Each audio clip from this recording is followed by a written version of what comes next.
Good morning, one and all.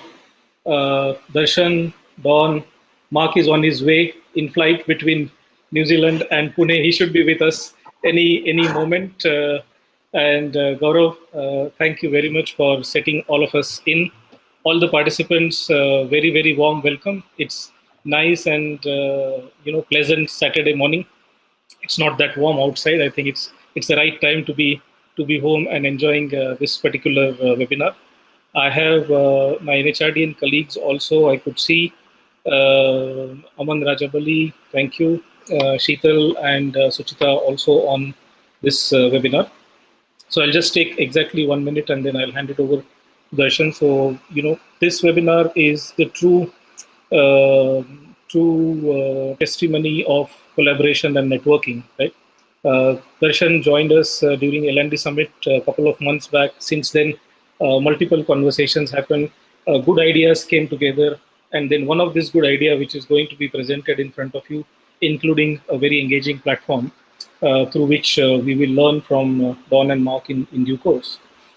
I just want to, for the benefit of Don and Mark, I want to call out that NHRDN has started its journey about 30 years back when the whole HR function was transitioning from administrative slash personnel to human resource development. And since then, our journey is continuing to work towards community development, initiatives. We have about 32 chapters across the country, and there are 13,000 plus members nationally here in India, and the network continues to grow every week and every month. We are extremely thankful to Darshan, Don, Mark, and the team for bringing this particular webinar for us. And we all of us are keen to learn from you. And the association only begins here. Like though NHRD is based here in India, we do have a lot of international partnerships. Recently, we signed the partnership with Deakin University from Australia, and we are planning to bring up some new offerings which Deakin University has for the NHRDN members shortly. So just wanted to call out that though the network is here in India, we are open to learn, and we are open to share our learnings with people from other parts of the world as well. So with that, Darshan, over to you, and thank you once again. Thanks a lot, Anand. And it's been an absolute pleasure working with NHRD group. Whether it's you, whether it's Aman, whether it's Salil, Neeraj, Mankad, amongst others, right? I think this is, like you rightly said, this is start of something special, and I hope everyone who's joined here on a Saturday morning gets their time's worth, right? I'm super excited about this session. I've seen Don and Mark do their magic, and without really, pushing it too far, just really want to hope that this is going to be a useful session. So just a quick introduction. I'm Darshan Doshi. I'm the director at Adeption. Adeption is a sister company of JumpShift. JumpShift and Adeption were started by the same group of people, and we focus on enabling leaders and businesses around the world, right? Adeption does that through technology, and JumpShift does that through services. And I'll let Don walk you through that. But essentially what we've said is, learning needs to be democratized. Leadership development needs to be democratized, and that's how we are. And insights need to be brought into action, right? That is where the magic happens. So that's essentially what we are trying to do. Even today's session, we are experimenting with Air Meet, as you must have seen. We are hopeful that Mark is able to join, and get over some technology hurdles that we've faced in the next minute or so. But in any case, we have Don, so who will walk us through. Now, that being said, I just want to introduce today both our speakers, right? And I want to get this right, so I'm just going to refer to a document. I've known Don and Mark for a very long time. It's probably been 6 or 7 years since we've been working together. Don is the director of JumpShift. He brings over 10 years of continuous improvement experience and learnings from across industries and across geographies.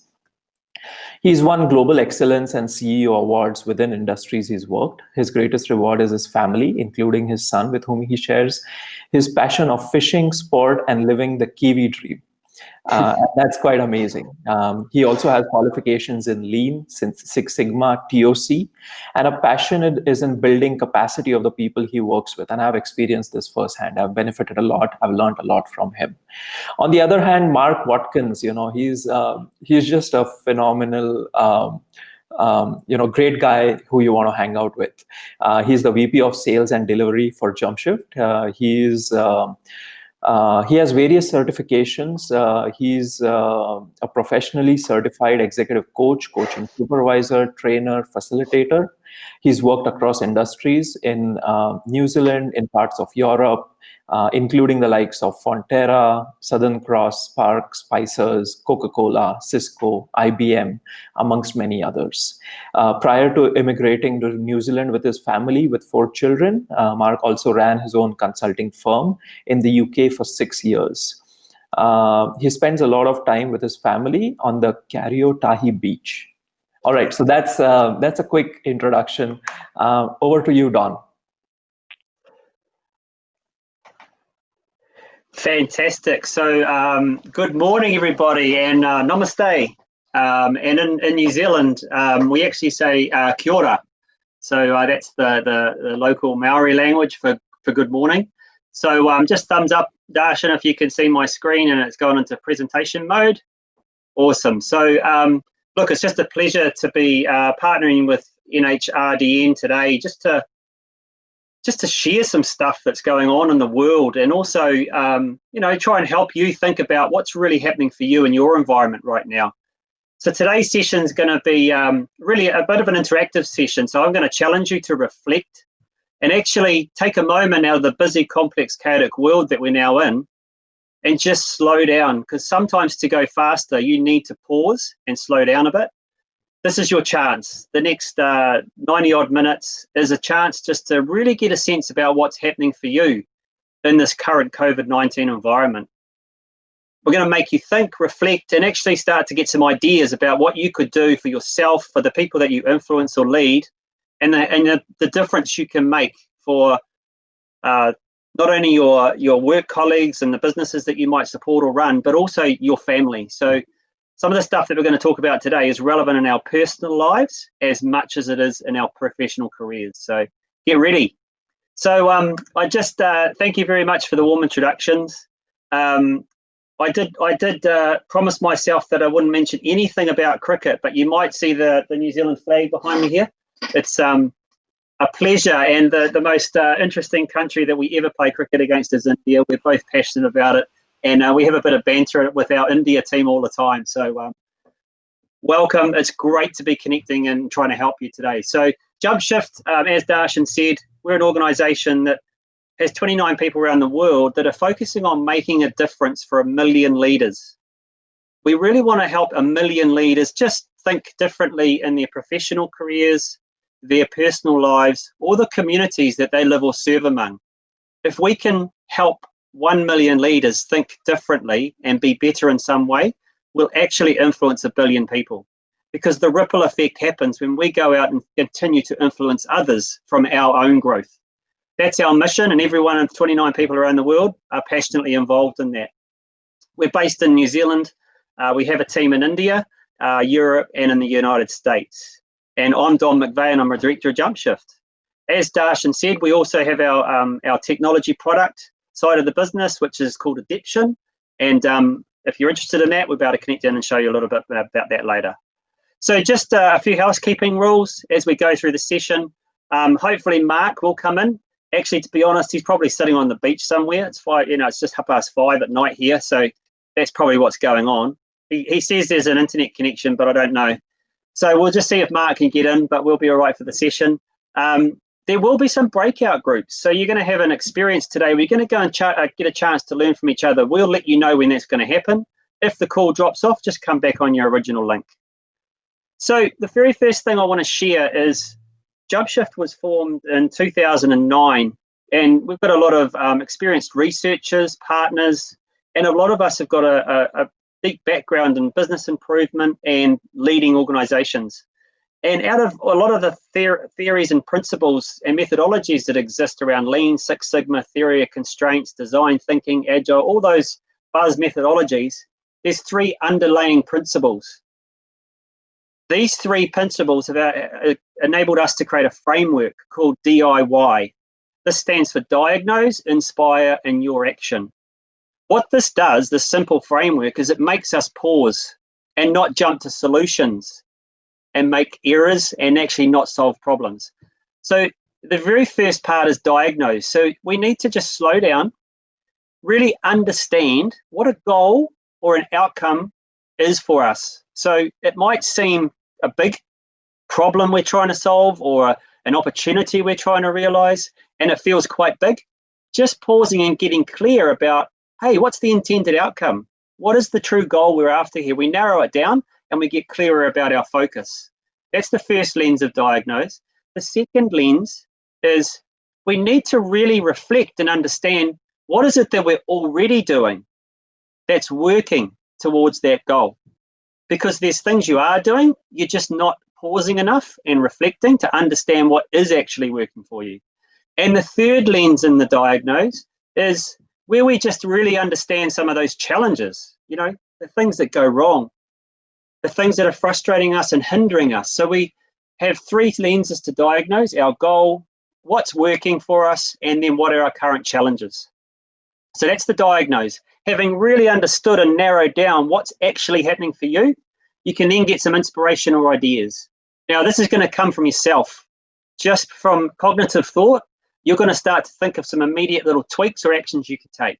So really important chance to reflect. You'll also, in today's session, you're going to be able to bounce some ideas off each other. So colliding perspectives, getting some insights from others about what they are doing that might be working. And you're allowed to steal ideas in this session. And the third area is that I'm going to share some research today and a couple of key principles that you might be able to use. You know, we're not saying that this stuff you're going to have to go and do.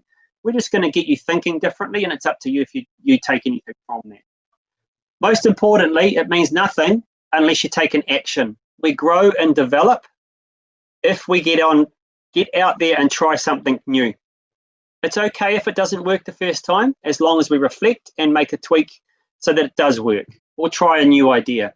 But, you know, if you want to be a great tennis player, you've got to get on the tennis court and hit a ball to realize what your strengths are and what some of the things that might not be as good. So your action. And at the end of today, we're going to encourage you to commit to an action. So we're going to use this framework right now. So as Darshan said, we're going to ask you to take a moment and reflect about what's really going on for you right now in this COVID-19 environment, because you really need to get a sense about where you are now to even consider where you need to go to and become future fit. So grab a pen and paper or jot some notes down on your computer. I'm going to ask some questions and I really want you to reflect about your own environment right now. So here's the first question. What do you see as a clear focus area for you moving forward in the next 3 to 6 months? Reflect on your environment, your business, the people you lead or influence. What do you see as a clear focus area moving forward in the next 3 to 6 months? What do you need to be focusing on? What are some goals? Write them down.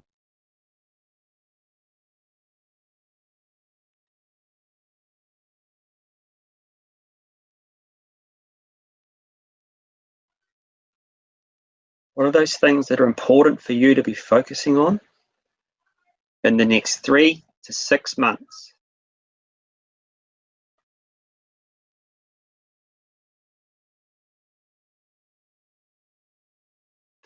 Okay, second question. Under the heading of what's working for you? So what works? During COVID-19 lockdown, what have you learned the most about yourself?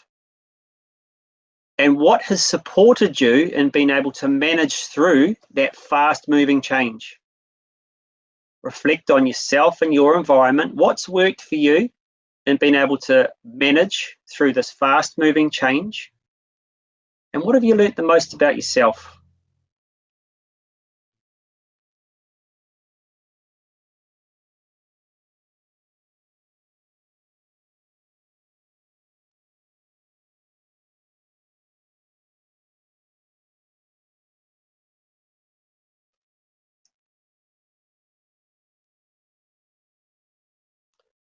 third question now. So this is where we're now shifting. We're now shifting to the challenges, those things that are hindering us.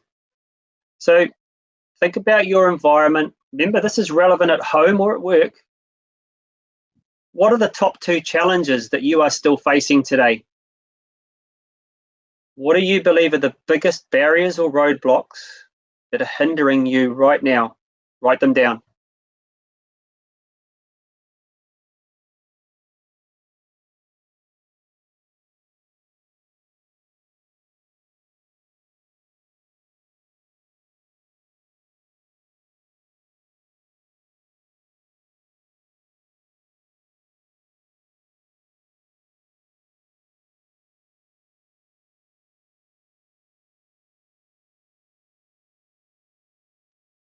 Now, having done that, this is a great opportunity for you to really reflect about what's really important for you. So we've narrowed down this focus.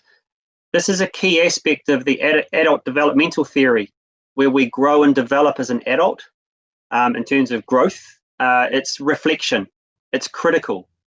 So I encourage you, just as we're embracing this period of change, just to every week, just pause for 10 minutes and reflect about what's really happening for you, because this actually stimulates some action. So what we're going to do now is we're going to go into some breakout groups. So here you'll go back to your original tables that you were at in their social lounge, and you're going to have a chance just to bounce some ideas off each other around what's working and maybe share some challenges. So what'll happen now is you'll go straight back into the lounge, sit back at the table where hopefully you connected in before you came here. For those of you that are on a phone, I'm going to ask you, you won't be able to go into that social lounge, so I'm going to ask you just to think about, having reflected about what is currently happening for you, what's an immediate thought or tweak that you could make, an action you could think about. You'll get a little nudge by the chat when we're halfway through, and then you'll automatically get a countdown that'll bring you back into the main screen and back into the presentation mode. So we're going to have about 7 or 8 minutes for this. So go back to the social lounge, have a great conversation. Remember, you're allowed to steal some ideas off each other here. This is the power of getting some insights from each other. It's so valuable.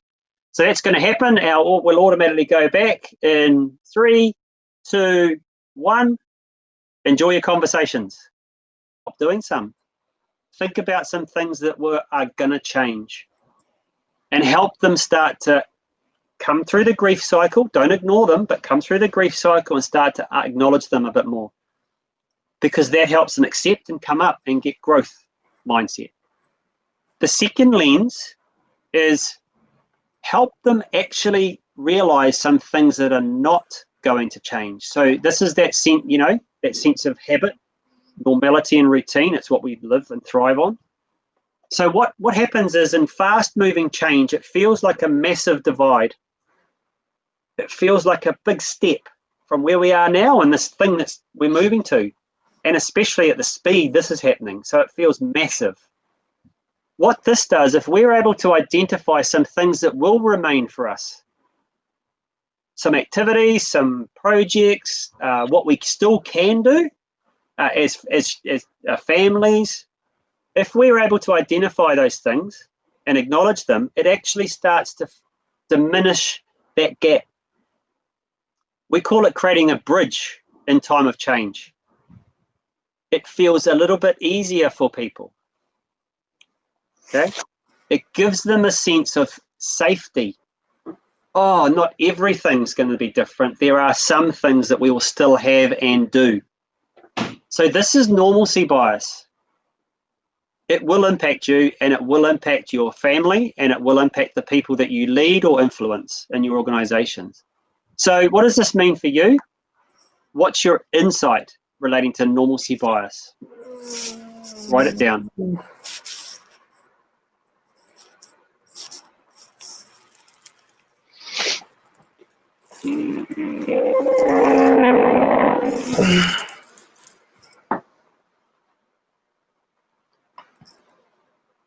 Okay.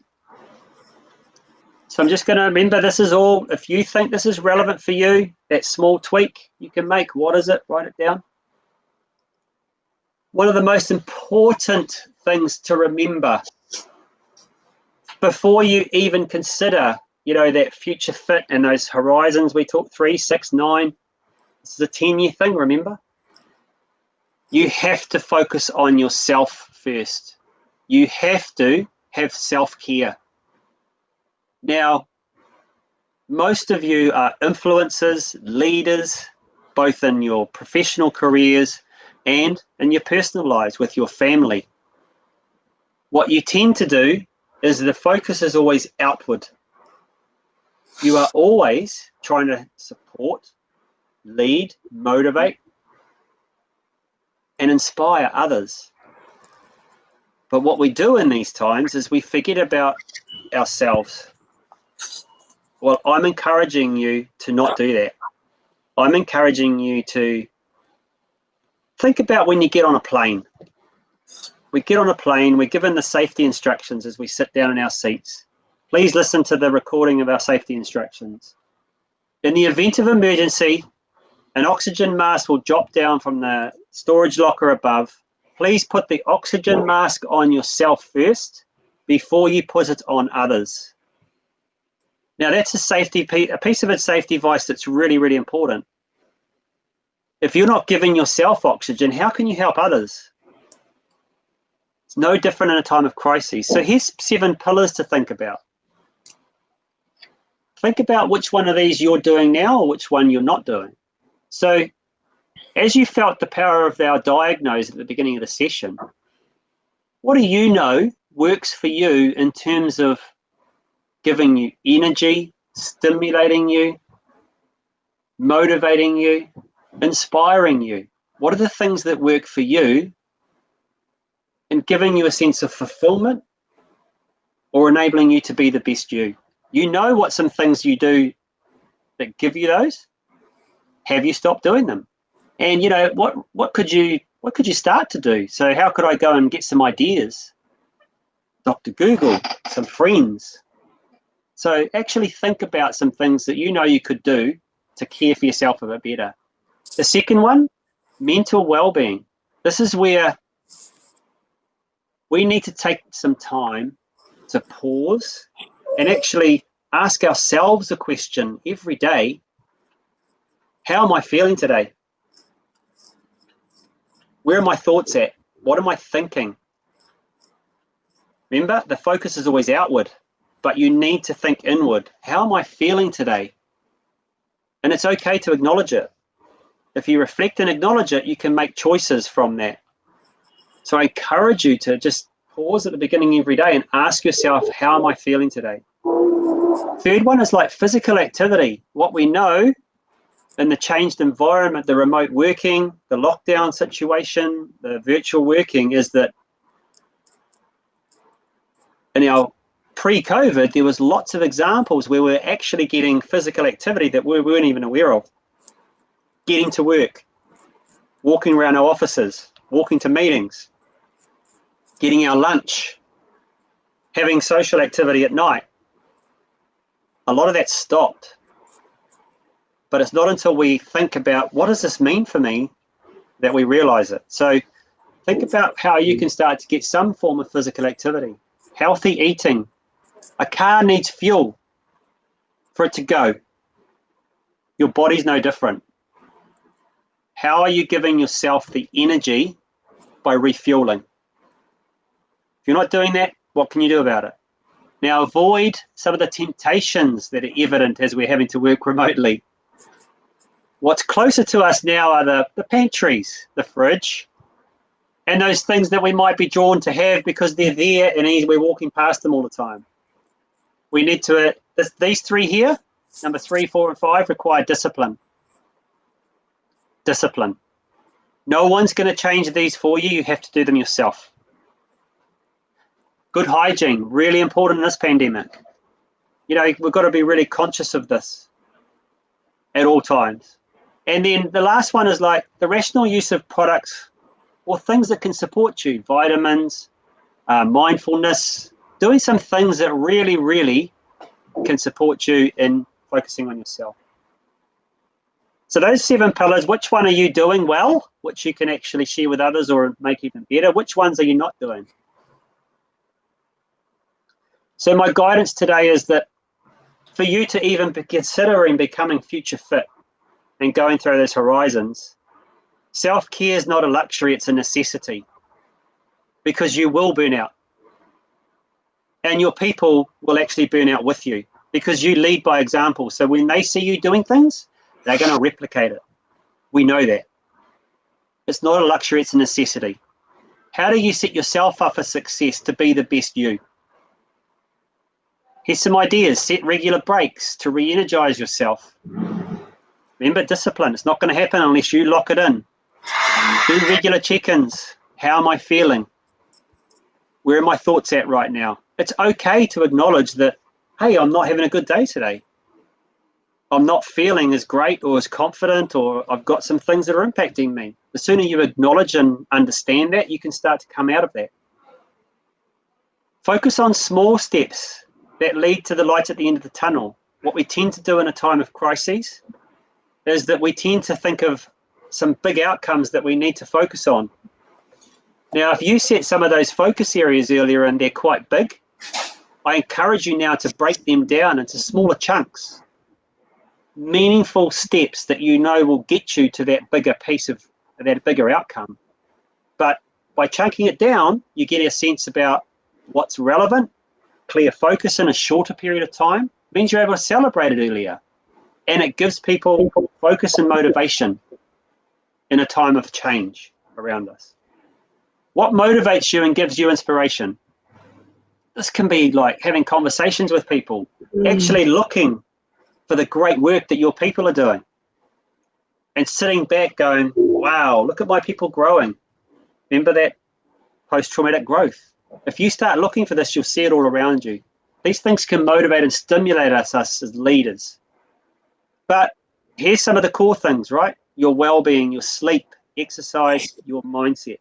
So I'm just going to put up 5 questions here that might help you in being able to set yourself up for success at the beginning of the day. Have a look at those. Which one of these do you think you could do?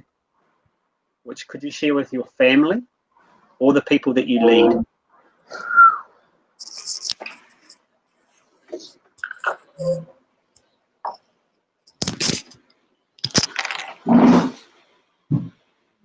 Right.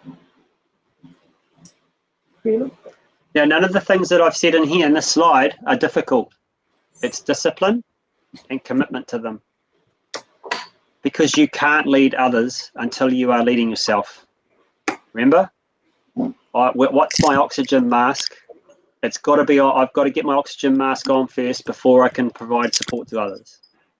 So what's your insight? What's a small tweak or action that you can take from this?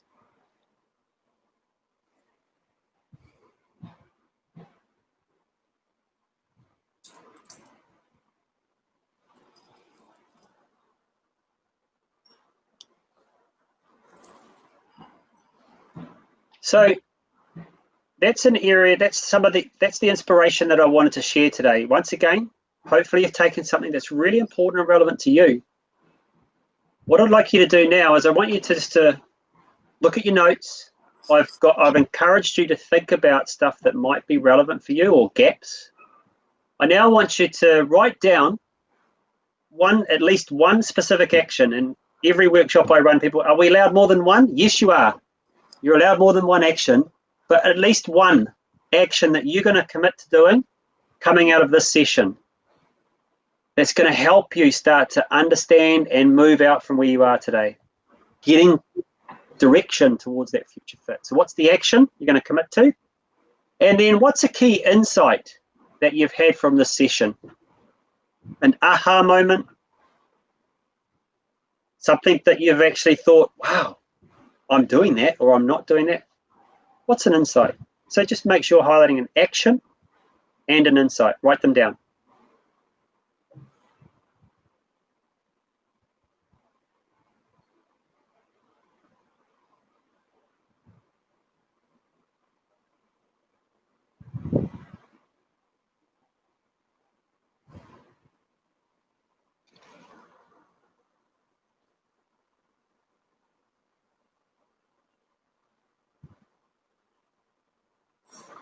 So Don, we do have a couple of questions. Mark has answered most of them, but then before Mark joined, we had a couple of questions as well.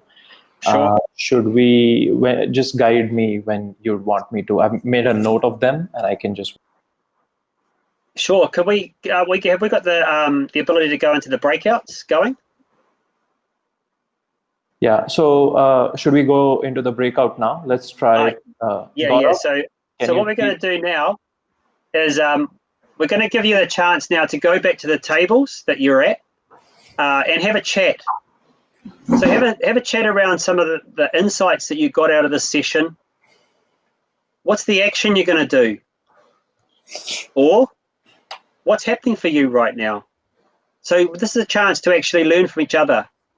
So we're going to give you about 10 minutes to do this. So a great chance to connect and have a discussion, because we know 20% of our growth comes from colliding perspectives, learning from others. So we're going to give you that opportunity to bounce some of these ideas around. So could I have a thumbs up that that's the breakouts are going to go? Is that cool? Awesome. So what's going to happen now is you'll go back to your tables and have a great conversation. For those of you on the phone, I really want you to think about, if you've written some actions down, what are the first steps for you to get there? What are some things that you could actually do to get momentum towards where you need to go? So for those on the phone that can't go into a conversation, I want you to start thinking about that. For those that are going back to your tables, have a great conversation, inspire each other. So hopefully you're about to move to your tables. Enjoy.